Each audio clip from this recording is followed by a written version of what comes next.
یہ وادی مکہ ہے، ریت خاموش ہے مگر وقت بول رہا ہے۔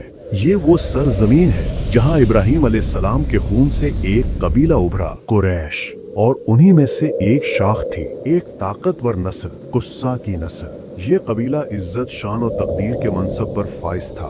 ایسا کہا جاتا ہے کہ حضرت عیسیٰ علیہ السلام سے تقریباً 400 برس پہلے اسی نسل کے ایک بزرگ کا نام حلیل تھا۔ وہ قبیلہ خزاعہ کا سردار تھا، ایک شخص دانا، ایک حاکم، جس کے فیصلے پہ مکہ کی وادی جھک جایا کرتی تھی۔ پھر ایک دن تقدیر نے ایک نیا موڑ لیا۔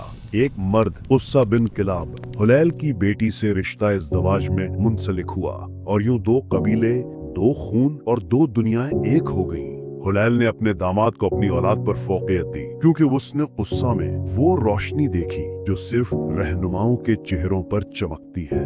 یوں قصہ اپنی عقل، بزرگی اور شان کے باعث عرب کے سرداروں میں ممتاز ہوا، اور مکہ کی وادی نے پہلی بار قیادت کی وہ جھلک دیکھی جس نے آنے والے زمانوں کو بدل دینا تھا۔ حلیل کی موت کے بعد امن کے دروازے بند ہو گئے اور وادی حرم میں خون کی بو پھیل گئی۔ قبیلے آپس میں ٹکرا گئے، تلواروں نے بات کی اور مکہ کی فضا میں شور اٹھا، اقتدار کا، عزت کا اور کعبہ کی تولیت کا۔ پھر تقدیر نے فیصلہ کیا۔ خون کے اس طوفان کے بعد ایک معاہدہ ہوا کہ قصہ بن کلاب مکہ کا سردار ہوگا اور کعبہ کا متولی بھی وہی۔ یوں قصہ کی حکمرانی قائم ہوئی اور مکہ کے بکھرے ہوئے لوگ اس کے زیر سایہ جمع ہو گئے۔ پھر قریش نے اپنے رشتہ داروں کو بلایا جو دور کے علاقوں میں بکھرے ہوئے تھے۔ قصہ کے گھر مکہ میں اس کے بھائی زہرہ، چچا تیم اور دوسرے قریبی عزیز آ کر آباد ہو گئے۔ یوں مکہ کا دل بھرنے لگا، قریش کی بستیاں آباد ہونے لگیں، اور یہی خاندان آگے چل کر وادی قریش کے نام سے پہچانے گئے۔ جو قریش پہاڑوں کی وادیوں اور ارد گرد کے علاقوں میں بسے انہیں مضافاتی قریش کہا گیا، مگر مکہ کا تاج، حکمرانی، عزت اور قیادت کا صرف قصہ کے سر پر سجا تھا۔ وہ بادشاہ نہ تھا مگر بادشاہوں سے بڑھ کر اس کی عزت تھی۔ اس کا حکم حرف آخر تھا اور اس کے در پر مکہ کے سب قبیلے جھک جاتے تھے۔ یوں قصہ بن کلاب نے نہ صرف مکہ کی قیادت سنبھالی بلکہ قریش کو ایک قوم میں ڈھال دیا، وہ قوم جس سے آگے چل کر دنیا کے لیے نور ہدایت طلوع ہوا۔ یہ مکہ کی وادی ہے جہاں قصہ بن کلاب کی حکومت میں سکون اتر آیا تھا۔ ریت کی ہوا میں عدل کی خوشبو تھی اور ہر خیمے میں قریش کی شان بولتی تھی۔ قصہ اپنے لوگوں کا خیال ایک باپ کی طرح کرتا تھا۔ زائرین بیت اللہ کے لیے کھانے کا انتظام اس کی پہچان بن گیا۔ جو بھوکے آتے وہ سیر ہو کر جاتے، جو ننگے پاؤں آتے وہ عزت کے ساتھ لوٹتے۔ اس کی فیاضی مکہ کی زبان بن گئی تھی اور اس کی سخاوت قریش کا فخر۔ شروع میں مکہ کے ارد گرد پہرے دینے والے نگہبان قصہ کے خیموں کے آس پاس ہی رہا کرتے تھے، مگر جب مکہ آباد ہونے لگا قصہ نے کہا، اب تم خیمے نہیں گھر بناؤ کہ یہ وادی اب تمہارا وطن ہے۔ یوں خیموں کی جگہ مکان بننے لگے، ریت کی بستی اینٹوں کی بستی بن گئی اور مکہ ایک شہر بننے لگا۔ پھر قصہ نے اپنے لیے ایک وسیع رہائشی احاطہ تعمیر کرایا، دار الندوہ۔ یہ وہ جگہ تھی جہاں بڑے فیصلے ہوتے تھے، جہاں سردار جمع ہوتے تھے، جہاں قریش کی تقدیر طے ہوتی تھی۔ سب کچھ ٹھیک چل رہا تھا مگر وقت کے دامن میں خاموش بیج بو دیے گئے تھے، اختلاف کے، حسد کے اور اقتدار کے۔ رفتہ رفتہ وہ بیج پھوٹنے لگے اور مکہ کی فضا میں اتحاد کے بجائے رقابت کی آہٹ سنائی دینے لگی۔ یہ وہ وقت تھا جب مکہ کی ریت پر قصہ بن کلاب کی نسل نے قیادت کا چراغ روشن رکھا تھا۔ قصہ کے گھر میں 4 بیٹے تھے، عبد المناف، عبد الدار، عبد العزی اور عبد القصی، اور قبیلے میں یہ دستور چلا آ رہا تھا کہ ہر نسل میں ایک ایسا شخص ضرور ہوتا جو اپنی دانائی، فہم اور قیادت میں سبتر برتری رکھتا۔ اسی روایت کے تحت اس نسل میں یہ عزت عبد المناف کے حصے میں آئی۔ عبد المناف وجاہت، سخاوت اور عزت میں ممتاز تھا۔ لوگ اسے قریش کی آنکھ کا نور کہتے تھے۔ باپ کی زندگی میں اس کا رتبہ بلند ہو چکا تھا، مگر قصہ کا دل اپنے بڑے بیٹے عبد الدار سے جڑا رہا۔ باپ نے محبت کے جذبے میں اہلیت پر رشتہ داری کو ترجیح دی۔ موت کے قریب قصہ نے عبد الدار کو بلایا اور کہا، اے میرے فرزند، اگرچہ لوگ تیری عزت عبد المناف سے کم کرتے ہیں मगर मैं तुझे इन सब पर हाकिम ठहराता हूँ। काबे का दरवाजा तेरी इजाजत से खुलेगा, जंग का परचम तेरे हाथ से बंधेगा, जाहिर तेरे हुक्म से पानी पिएगा और कुरैश का हर मुआहदा तेरे घर दारुल नदवा में तय पाएगा। यूं कुस्सा ने अपने तमाम इख्तियारात और दारुल नदवा की मलकियत भी अब्दुद्दार के सुपुर्द कर दी। अब्दुल मनाफ ने बाप के सामने सर तस्लीम खम किया। उसने झगड़ा नहीं किया बल्कि खामोशी से भाई का एहतराम किया। मगर अगली नस्ल में हालात बदल गए। अब्दुल मनाफ की औलाद और उसका बेटा हाशिम ऐसा चमका कि कुरैश की निगाहें उस पर जम गईं। हाशिम अपनी दनाई, फहम और तदबीर से मुमताज हुआ।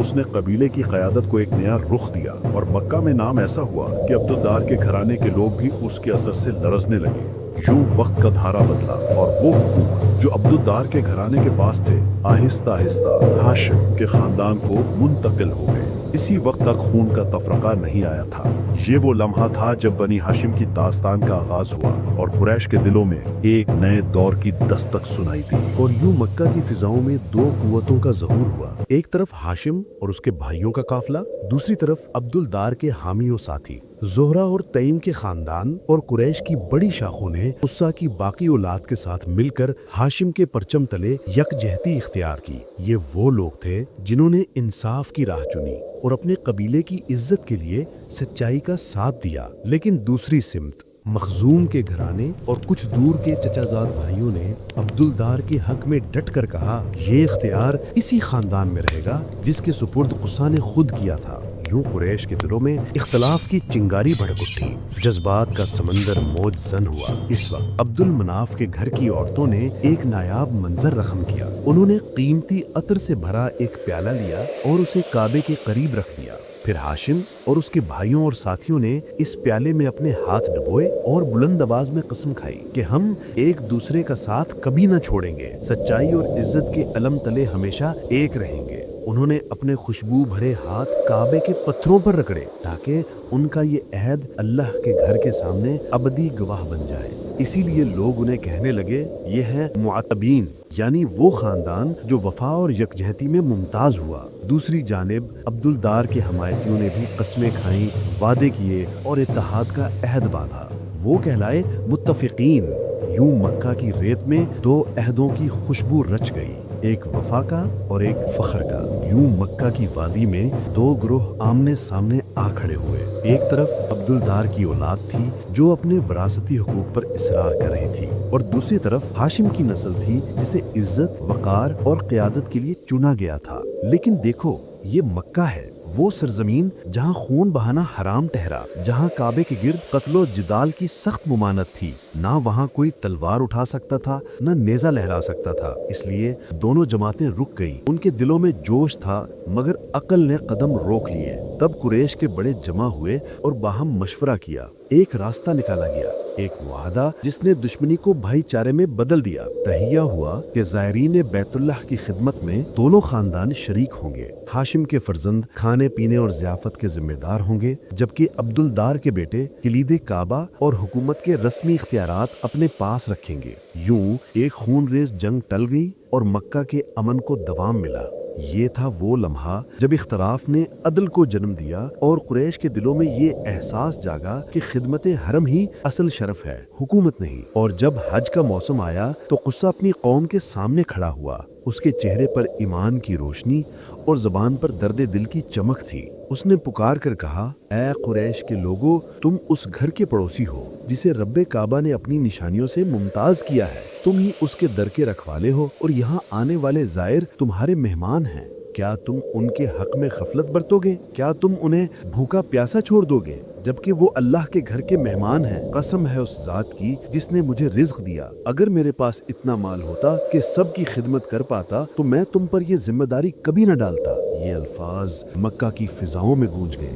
दिल नरम पड़ गए, आंखें नम हो गईं और कुरैश के दिलों में खिदमत हरम का जोश जागा। फिर उनमें से एक जवान उभरा, हाशिम। वो ना सिर्फ मालदार था बल्कि खुल्क व शराफत में भी अपनी मिसाल आप था। लोग उसको इज्जत, अकल और सखावत के बायस दिल से मानते थे। इसी हाशिम ने कुरैश की तिजारत को एक नया रुख दिया। उसने दो बड़े काफिले मुकर्रर किए, एक सर्दियों का सफर शाम की जानिब और दूसरा गर्मियों का सफर यसरब के नखलिस्तानों की तरफ। ये वही रास्ते थे जो खुशबुओं से महकते, जिन पर तिजारत के काफिले गुजरते और मक्का का रिज्क फैलता। यसरब वही शहर जहाँ कभी यहूदी बसते थे और अब अरब कबाइल आबाद थे। वहाँ की एक रवायत थी कि निस्बत की माँ के नाम से भी जानी जाती है और यूं खानदानों की पहचान औरत के नाम से बनने लगी। ये था वो दौर जब कुस्सा ने खिदमत का चिराग जलाया और हाशिम ने रिज्क के दरवाजे खोल दिए। एक ने दिलों को जोड़ा, दूसरे ने रिज्क बांटा। यूं मक्का न सिर्फ इबादत का मरकज बना बल्कि अदल, सखावत और भाईचारे का गहवारा बन गया। और फिर एक दिन तकदीर ने हाशिम के सफरे हयात का एक नया बाब लिखा। जब वो यसरब के नखलिस्तानों से गुजरा तो उसकी निगाह एक बावकार और साहिब इज्जत खातून पर पड़ी, सलमा बिनते अम्र। वो खजरज कबीले की सबसे असर रसूख औरत थी। बनी निज्जार खानदान से ताल्लुक रखती थी, अक्ल वक़ार में बेमिसाल और अपने फैसलों में खुद मुख्तार। जब हाशिम ने उसके लिए पैगाम निकाह भेजा तो सलमा ने कहा, अगर मैं तुम्हारी जोज बनूं तो अपने मामलात में आज़ाद रहूंगी, और अगर अल्लाह ने हमें बेटा अता किया तो वो 14 बरस या इससे कुछ अरसा तक यसरब में मेरे पास रहेगा। हाशिम ने ये शर्त सुनकर मुस्कुरा कर फरमाया, मुझे इनमें कोई एतराज नहीं, क्योंकि मक्का के बाहर नखलिस्तानों में बुखार का खौफ रहता है, मगर तुम्हारी सरजमीन के लोग इसके आदी हैं। यूं ये निकाह मोहब्बत और तदबीर दोनों का हसीन इम्तिजाज बन गया। हाशिम अक्सर तिजारत के रस्तों पर सफर करता, कभी शाम की मंडियों की तरफ, कभी यमन और शाम मगरिब तक, और कभी फिलिस्तीन के खुशबूदार बाजारों तक। यही वो सफर थे जिन्होंने कुरैश की मईशत को जान बख्शी। खुशबू,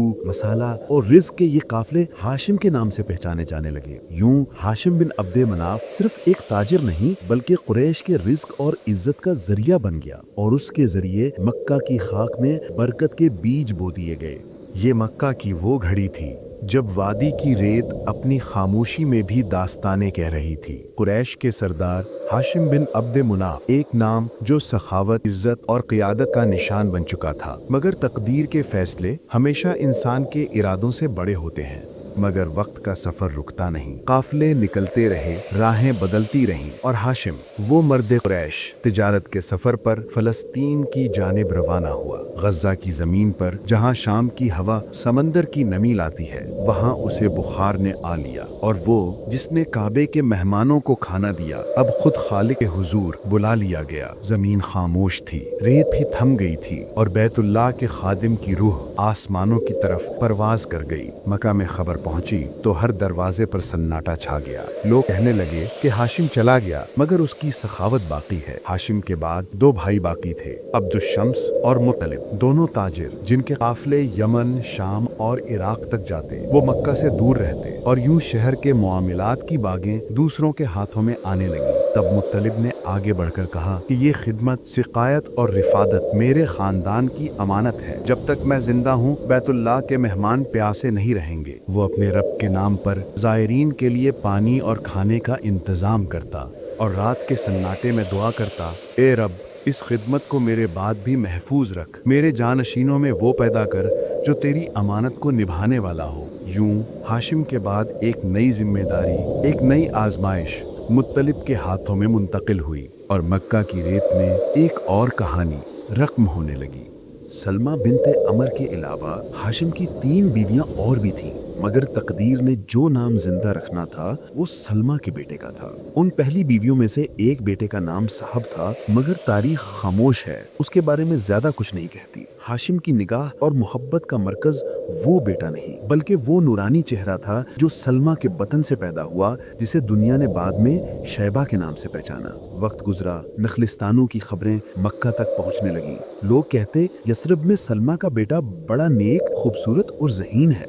ये बातें हाशिम के भाई मुत्तलिब के दिल में घर कर गईं। वो सोचता, अगर ये लड़का हाशिम की नस्ल है तो इसे मक्का की इज्जत और कुरैश की तरबियत मिलनी चाहिए। चुनाचे उसने अज़म किया, यसरब की तरफ निकल खड़ा हुआ, जहाँ नखलिस्तानों में हवा खुशबूदार थी और सलमा का घर वक़ार से भरा था। जब मुत्तलिब वहाँ पहुँचा तो उसने बड़े एहतराम से कहा, ऐ सलमा, मैं अपने भतीजे को लेने आया हूँ। تاکہ وہ اپنے باپ کے گھر اپنے لوگوں کے درمیان پرورش پائے۔ مکہ میں جو عزت، جو وقار، جو علم ہے وہ یثرب میں نہیں ملے گا۔ سلمہ کا دل لرز گیا۔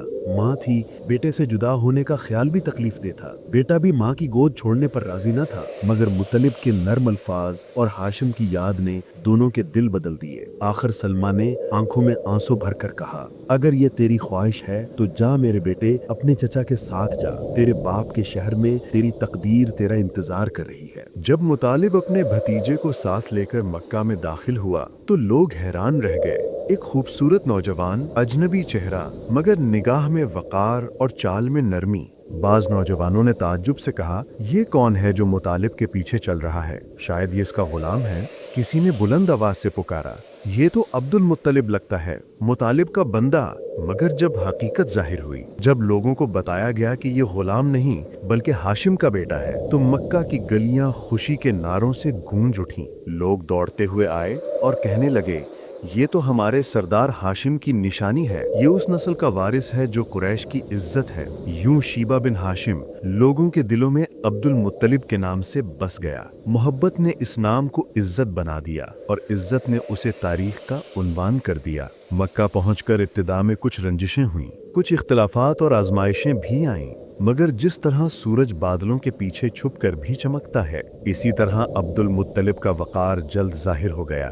وہ اپنے حق کا محافظ بنا، قریش کے درمیان اپنی عظمت منوائی، اور وقت نے گواہی دی کہ جو خون ہاشم کا ہو اسے کوئی چھپا نہیں سکتا۔ کئی سال گزر گئے، زمانہ بدلا، چہرے بدل گئے، مگر عبد المطلب کی آنکھوں میں وہی وقار باقی رہا جو ہاشم کی میراث تھی اور مطالب کی تربیت کا عکس۔ پھر ایک دن خبر آئی، مطالب اس دنیا سے رخصت ہو گیا۔ مکہ کے چہروں پر غم چھا گیا، کیونکہ وہ قریش کا ستون تھا، مگر اب وہی بوجھ، وہی ذمہ داری اور وہی خدمت کا تاج عبد المطلب کے سر رکھا گیا۔ لوگوں نے دیکھا کہ جس کے رگ و پے میں ہاشم کا خون بہتا ہو، وہ زائرین کی خدمت کو اپنی عبادت سمجھتا ہے۔ وہ مکہ کے مہمانوں کے لیے پانی کا بندوبست کرتا، قافلوں کے لیے کھانے کا انتظام کرتا، اور حج کے دنوں میں اپنے گھر کے دروازے سب کے لیے کھول دیتا۔ کسی نے شک نہ کیا، کسی نے اعتراض نہ اٹھایا، بلکہ ہر زبان پر یہی الفاظ تھے، یہ اپنے باپ ہاشم اور چچا مطالب دونوں کی خوبیوں کا امتزاج ہے۔ یوں عبد المطلب نے خدمت، سخاوت اور قیادت تینوں کی لاج رکھ لی، اور وقت نے ایک بار پھر قریش کے دلوں میں یہ یقین بٹھا دیا کہ ہاشم کی نسل صرف سرداری نہیں